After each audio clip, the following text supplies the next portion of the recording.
सहस्रनाम स्तोत्रम् ध्यानम्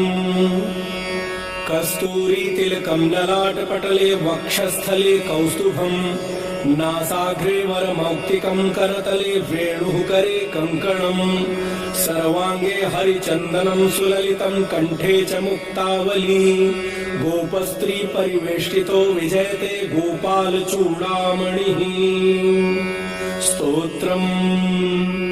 ॐ क्लीं देवः कामदेवः कामबीजशिरोमणिः श्रीगोपालो महीपालः सर्ववेदाङ्गपारगः धरणीपालको धन्यः पुण्डरीकः सनातनः